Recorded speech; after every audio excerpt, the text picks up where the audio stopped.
Hello, welcome to the Voice of the Coast. I am your host, Danika Foley. With me, we have Executive Director of the St. Mary Levee District, that's Tim Mott. I always want to call you Mayor because, you know, in my mind, I still have you as the Mayor, but you've been in your current position for quite a while now. Good while, yes. Yes, so let's talk about pretty much a really, really hot topic. Okay. And I never thought folks would be quite so passionate, but I guess when you live in these areas, you become quite passionate. And of course, that's Bayou Teche project just completed May 21st. We put the information out to the public and it just kind of spread like wildfire. And one of the concerns of many of the residents who live in that area, they say, okay, you put it's a floodgate control structure, right? Right. Well, what happens to that water when it starts to overflow on the banks? And we do see that with the Teche. Yeah, well, first off, you got to understand what it was constructed for, what was the purpose of it. And it's a floating barge gate that closes off a flood wall that's installed at the intersection of the Charenton Canal and Bayou Teche, okay, over on the, on the east side of that structure near Baldwin. Okay, so its purpose is to prevent storm surge from coming into Bayou Teche. Bayou Teche is a major waterway in our area and handles a lot of rainfall drainage. If you think about the area to the west of the Charenton Canal, that area, you're draining everything from St. Martin and Iberia Parish, in some cases some of Lafayette coming into there. Its only outlet is through the Charenton Canal to the Gulf of Mexico, okay? Then you have everything from the Charenton Canal all the way to the Wax Lake outlet that drains north of Bayou Teche, all has to come into Bayou Teche to go out that same outlet, okay? So that's how the drainage system works in that vicinity.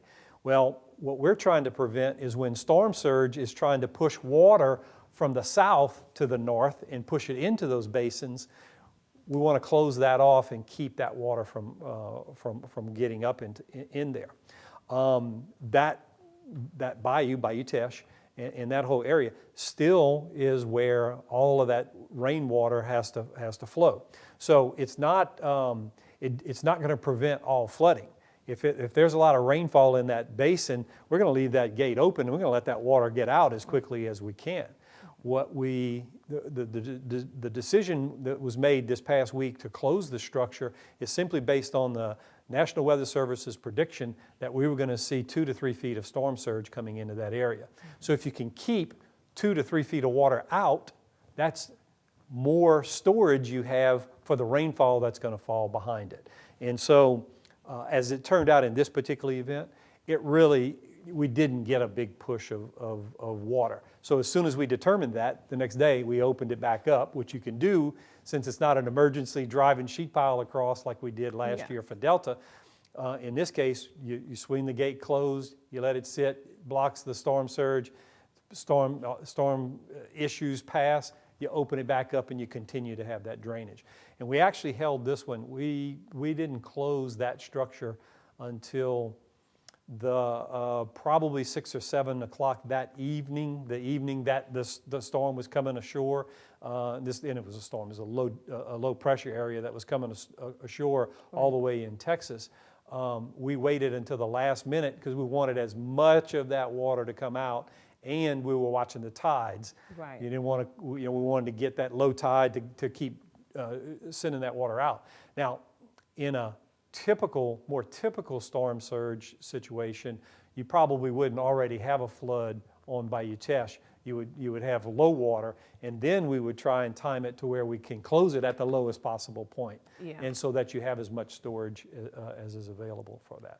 But we also have to take into account, from what I understand, we also had record numbers of rainfall during that 1 week of rain that fell.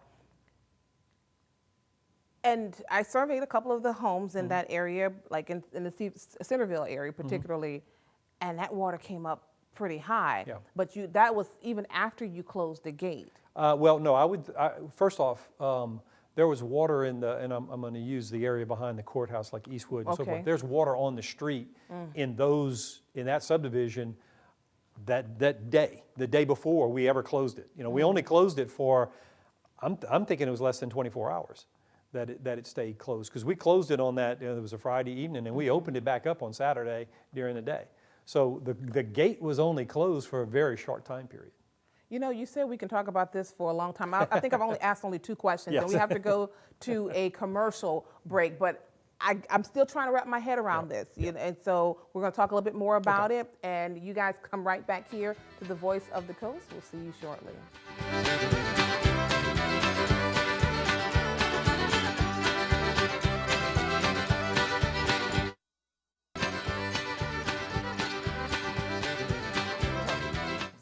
Welcome back to the Voice of the Coast. Look, guys, I am really just trying to wrap my head around this. Hopefully you guys are following along. Again, I am here with Executive Director with St. Mary Levee District, Mr. Tim Mott. Now, go back to Bayou Teche because we got some other things we got to cover as well. But so really what I gathered from this, because of all the complaints that we have received just through our social media, the Bayou Teche flood control structure was meant really for storm surge. That's exactly right. Storm surge.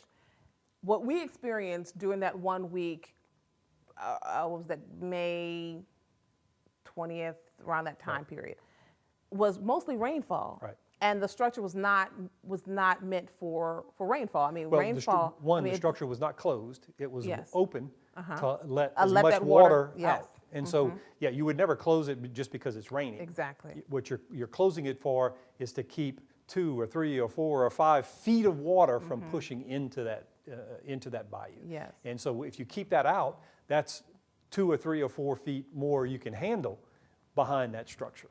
Right. So Okay. So with that explained, I think what people are expecting or want is are pumps. That's Well, totally different. First off, just this example that we're using of last week, you had that much rainfall. I mean, it was an extraordinary amount of rainfall. You could not have pumped that water out of that Bayou Teche area any faster than what that 80-foot wide opening is that's on the Charenton Canal right now. So that's allowing a heck of a lot more water than you could ever pump out of there. So there would make no sense to close it, or you had no advantage to pumping it under that circumstance. If I have to close it, theoretically, yes, if I could pump it out like we do on the Franklin Canal, we close it and we pump that water out. That's But that's a right. much, much, much smaller basin. Okay. We're talking about everything from the north of the Teche to the levees along the Atchafalaya Basin. That whole huge area is what's draining into Bayou Teche on the north side of Bayou Teche. Okay. And all has to go out. I'm getting it. I'm getting the hang of all this, and hopefully you guys are as well. Now here's another alternative, dredging. Let me tell you, I did my homework on that as well, because from what I understand, Bayou Teche has not been dredged for 30 years. I know you probably don't know it, but the discussion came up maybe about 12 years ago. Not 12 years ago. Where are we? 8, 9, 10 years ago, something like that. Would that make a difference? If it'll give more capacity for that water to. In a very general sense, without looking at any numbers or understanding what the size of the channel is or any of those kinds of things, I would say yes. If you could take some of that dirt out of there, you would certainly have the opportunity to hold more water in that basin. And so there would be some benefit to that. It has to be compared to the cost of doing that and the benefit of doing that. It probably would be an area where at least placement of the material wouldn't be that detrimental, in that there's open land area that you could probably put that material. But you're talking about taking cane fields out of production to be able to put all of this dredge material and to put it. So I mean, there's cost besides just digging it out. I guarantee they got people who want that dirt. Put that in their yards. They want, give me some of that dirt. Yeah, you gotta. There's a lot of handling that has to take place in order to do that, and the environmental, and then somebody has to pay for it, the dredging. Right. There's a lot of red tape, definitely. Yeah, it becomes who's going to do that? Who is that a drainage district? Is that the parish government itself? I mean, all of those kinds of things. So, and then I'm going to use the example because it's freshly done, but Corps of Engineers looked at dredging the Vermilion River in the Lafayette area, and what they determined was that the cost exceeded the potential benefit that they would get from it, in the sense they were only able to lower the water level a small amount in compared to the huge number of dollars. And I don't want to quote any of those figures, but they determined that there wasn't a benefit to doing it. But that's Vermilion, right? Yes, that's but the whereas Vermilion. Bayou Teche, you could go as deep as what? I think now it may, in some areas like 6 feet, but you could go as low as, what's the authorized depth maybe for, maybe 8? Oh, You know, I don't know that there'd be a Okay. limit to how deep you could go, other than how deep you could go to. Oh, like, okay, you know, gotcha. You could handle it, but yeah. All right, we're going to take a break on that, and we'll come back. We'll talk about Bayou Chene. Okay. And you're right. This has just been 2 seconds. We got 2 more to go. So come on back right here on the Voice of the Coast.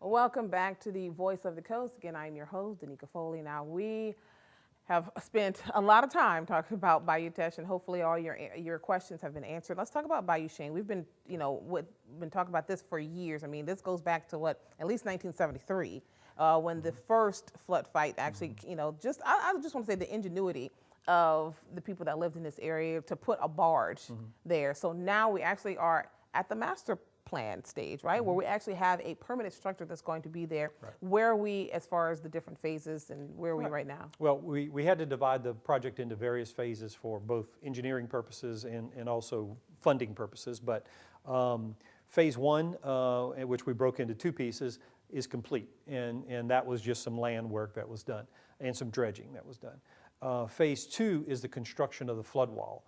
And that is going along very well. Probably in the 80+% complete range, and is expected to be finished in the September timeframe. And it will coincide with the completion of the barge itself, which is a floating barge gate, similar to what you see at Bayou Teche or at Franklin, just a heck of a lot bigger. That particular project is well on its way. It's also scheduled to be completed in September. It's sitting in the Bollinger Yard over in Amelia. If anybody's out on the waterfront and they see this huge barge sitting out on the land out there, that's our Bayou Chene structure. That project is progressing well. The next phase was phase 4. Phase 4A is the work on Avoca Island to build a levee that connects to this flood wall. That one is well underway. We had originally expected, the contractors thought they might be finished by May. He said that in early April, and then the sky opened up. And so now we're hoping to get finished by July. That's how much this weather has really affected the construction there. It's really pushed it back a good bit. But they're diligently working on it, just subject to the weather a little more there because it's outside like that. But it's going well, and that one will be finished. The last phase is what we call 4B, and that's the work on the Terrebonne Parish side, the Tabor Canal side. That one is yet to be let for bid, but that's imminent. We should be having that let for construction very shortly. So by September, October-ish, we're going to have flood protection. Yeah. The finishing stages of that, the removal of the emergency structure and the work over on Tabor, we could flood fight that if we needed to. So we would have some level of protection as of that time. So when high water season comes around next year, if we were to have that, we can swing the barge gate over and close that up and hopefully protect this whole 6-parish region from high river stages. Yeah, let's just hope that we don't have anything before Hopefully September, we don't, October. yes. Yep. Well, traditionally it's been a spring flood.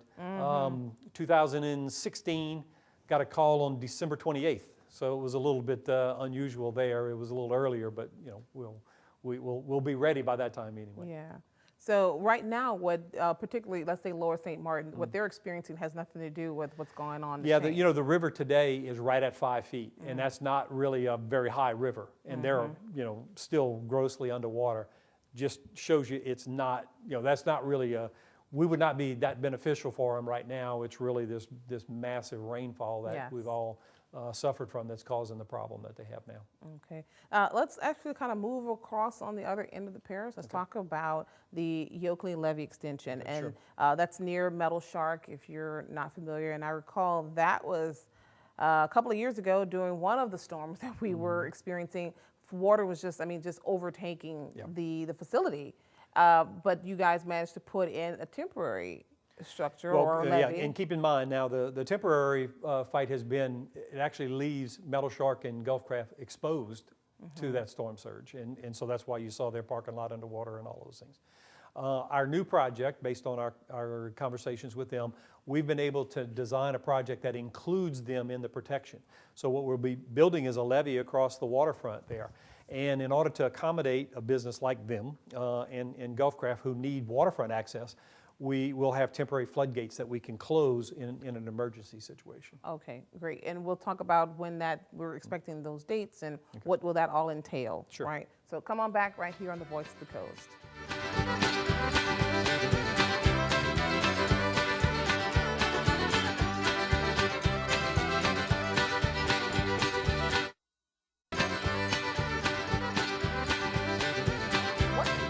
Yeah, exactly. Welcome back to the Voice of the Coast. Again, I'm your host, Danika Foley. Let's go back to, because it's our last segment, so I want to get as much as I can in. Let's go back to the Yoakley Levee extension right there at Metal Shark. Right. What was the, kind of give us draw out the the of that, sure. of that, please. Sure. Keep in mind, there's a levee to the south of Franklin, runs all the way to the Charenton Canal, okay? It's part of the federal levee system, and it's always been there. Now we're closing off the Charenton Canal at its intersection with Bayou Teche. So we have this opening now between those two levels of protection. So what we're doing is trying to, in effect, close that gap up. And we're closing it to a certain elevation, approximately 10 feet is what we're doing.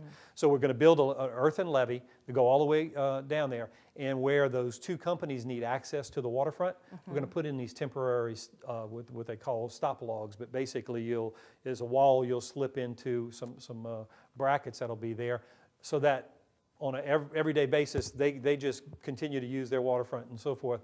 When the storm's coming, they start battening down the hatches, we go in there and close all those off, so that we can keep that storm surge from coming over the property, flooding them, but that water continues to go all the way to the Franklin Hospital and then on into their drainage system. So that's the water we're trying to keep out. So it's not just to protect those two businesses, it protects everybody in Franklin as a result of doing that. Okay, and then so I was going to ask, are these man-made waterways, or have they always been there? And I ask that because you think about the businesses that are there, it's like, what came first, pretty much? Well, the Charenton Canal is part of it. It is actually, it's called the Bowen or Charenton Drainage Canal, and it was part of the Mississippi River and Tributaries project. So when they did the levying off of the Atchafalaya and all of those kinds of things, this was part of that particular waterway. And obviously these two businesses have chosen to locate on there because they have access to the Gulf of Mexico as a result of where this empties. Yeah, Okay? I mean, and they've been there for, a number of years. They've just never had this issue. Well, I think the reality is if you look, we've got sea level rise taking place, we've got climate change taking place. So those issues, we got subsidence in our areas. So all of those things are coming to play, and we have to continue to improve our protection, and that's what we're doing here. That's right. All right, well, let's talk about, this is another contentious topic, I think. You may not agree, but the Lakeside subdivision project that leads all the way into Syracuse. And like I was telling you, I said, I was there kind of like at its infancy. Now I think you guys are pretty much close to kind of closing that off. Well, if you remember the drainage district, St. Mary Parish government, St. Mary Levee District, all working together, we've each taken on certain parts of the Morgan City improvements. And so what's been completed is from Syracuse to the Walnut Street Canal, that's done. From Justice Street back to I'll just say the nursing home, that's been completed. And then from the nursing home all the way to Lake End Park to the federal levee on that side of the city, all of that's been complete with two exceptions. One is Lakeside subdivision, the closure across the face there, and then the new pump station that's going on. The drainage district is working on that pump station. In fact, they've got bids and they're considering those bids right now. And then we've been in design for a closure on that particular project. The big thing there that we've been working on, we're looking at a couple of alternatives, trying to get the cost right and so forth, and we've been trying to pursue the funding for that. So hopefully over the next few months, we'll have some answer to both of those questions, both the design and the alternatives and the funding, and then we'll be able to lay out a plan for the community as that goes forward. Now, I use the word contentious, and I'm saying that because of the closure. Is that has been kind of the issue, right? Well, having that closure people there who live on the lakefront don't want to have, Yes. they still want to have access to the lake and want to have their view and so forth. And then in order to completely close the system around Morgan City, we have to put something out there. And so, but we've actually met with every one of those landowners. We've discussed all, what our thoughts were on it. And I would say we've got agreement that they're comfortable with what we're proposing. But of course, they want to see the more details, and that's what we're trying to get to. Okay. About when do we expect that to? Well, we expect that I would say within the next two months we'll have that, focus on there, and then there, as I mentioned earlier, we still have some funding issues that we have to pursue. Okay, we have no date though. No date on that one. Okay. Yeah. All And the right. Yoakley levee is kind of the same thing. That one's under design. Although we do have the funding for that one, we'll be going to bid on that one within the next 2 or 3 months. All right. Well, I think we covered a lot of ground here. Covered a lot of So, ground. Yes. From one thank end you of the so parish much. to the other. Yes, that's it. So thank you so much. As always, it's a pleasure to have you here. Thank you for joining us. Make sure to join us on Facebook, but also on YouTube. We are KWBJ Live.